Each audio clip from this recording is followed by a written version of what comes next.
બધાને પહેલા જય ભીમ ટ્યુશન ક્લાસીસના મુક્તાનગરની અંદર જે અત્યારે આખા વિસ્તારમાં અજવાળું પાથરી દેનાર મારા પરમ મિત્ર રામજીભાઈ રાઠોડ, તેમની લાડકી દીકરી દેવાંશી અને ભાઈ દેવર્ષ અને બેન અને એના સાથી તમામ મિત્રોને માટે જોરદાર તાળીઓ થઈ જાય. તાળીઓ બંધ ના થવી જોઈએ. જોરદાર તાળીઓના ગણગણાટથી બનાવો.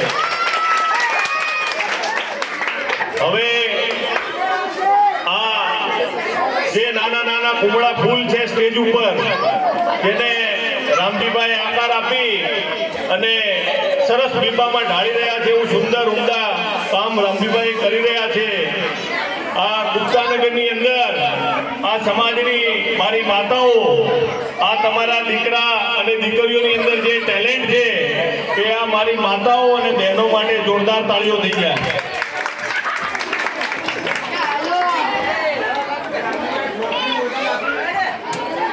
બહેનો, આજે આપણે 26મી જાન્યુઆરી પ્રજાસત્તાક દિન નિમિત્તે ભેગા થયા છીએ.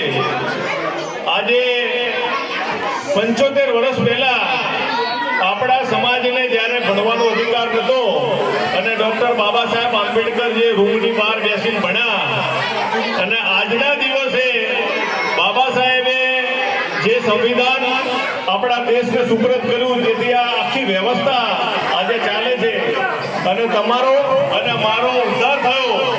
તમે અને હું આ હકથી બોલી શકીએ છીએ. આ છોકરાઓ પરફોર્મન્સ કરી શકે છે. તમે અને હું આ વાત કરી શકીએ છીએ. એ તમામ હક અને અધિકાર જે આપણે જોઈએ તો એ ડોક્ટર બાબા સાહેબ આંબેડકરના આપેલા સંવિધાન છે. કોઈ ચમત્કાર થયો નથી. કોઈએ આપણા માટે કશું કર્યું નથી. માત્ર ને માત્ર ડોક્ટર બાબા સાહેબ એક મહામાનવના જન્મના કારણે એ આખો આ ચિતાર બદલાઈ ગયો. એ 1000 વર્ષની કારમી ગુલામીની અંદર આ જીવતો, આ સંભળતો આ સમાજ હતો, જે ગામના છેવાડામાં પાદરમાં રહેતો હતો, જેના ગામમાં ઘૂસવા દેવામાં આવતો નહોતો. એના દીકરા અને દીકરીઓના પરફોર્મન્સ જુઓ. એના પરફોર્મન્સ જુઓ. આનામાં કયું ટેલેન્ટ નથી. આપણે જન્મની સાથે જ અછૂત હતા અને અસ્પૃશ્યતાની અંદર જીવતો આ સમાજ હતો. આજે સમોવડો બન્યો તો એ ડોક્ટર બાબા સાહેબ આંબેડકરના સંવિધાનથી. સ્ત્રીઓની હાલત, બહેનો વધારે છે એટલે કહેવું પડે છે કે સ્ત્રીઓની હાલત ખૂબ નાજુક હતી. તમને તમારા પતિની મિલકતમાં અધિકાર નહોતો, તમારા પિતાની મિલકતમાં અધિકાર નહોતો. એક રસોડાની અંદર તમારે તમારું જીવન જીવવું પડતું હતું અને ત્યાં જીવવાનું એ 10 બાય 10 ના રૂમની અંદર સબડી મરવાનું. આટલા મોટા ઘૂંઘટા તાણવાના. સ્ત્રીનો વાંક શું હોય છે? નજર કોની પકડે છે? સ્ત્રી પર તો પુરુષની પકડે છે અને ઘૂંઘટા બહેનોને કાઢવા પડે છે.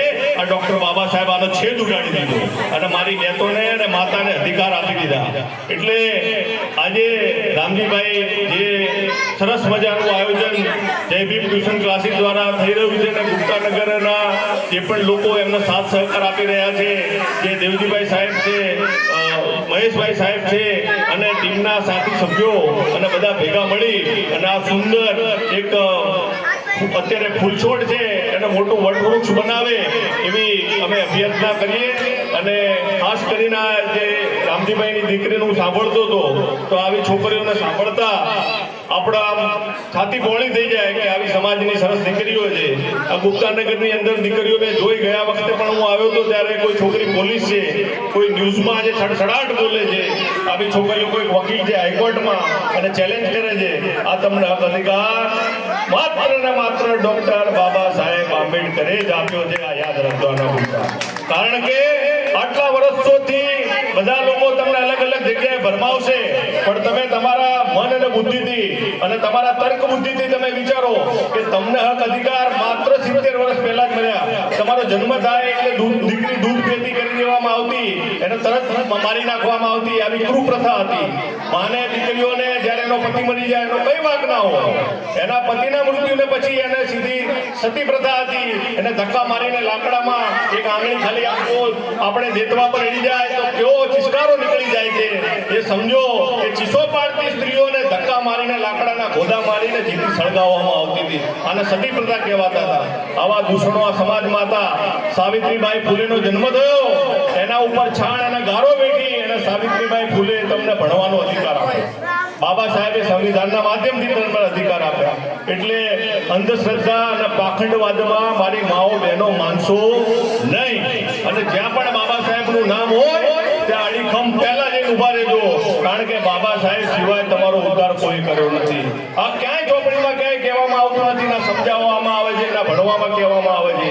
આ જે સામાજિક મિટિંગો હોય ત્યાં જ આ વાતની ચર્ચા થાય. એટલે ડોક્ટર બાબા સાહેબના આંબેડકરના જ્યાં પ્રોગ્રામ, મિટિંગો અને જ્યાં પણ જે પણ હોય ત્યાં આપણે મોટી સંખ્યામાં બહેનો જોડાય એવી અભ્યર્થના કરજો.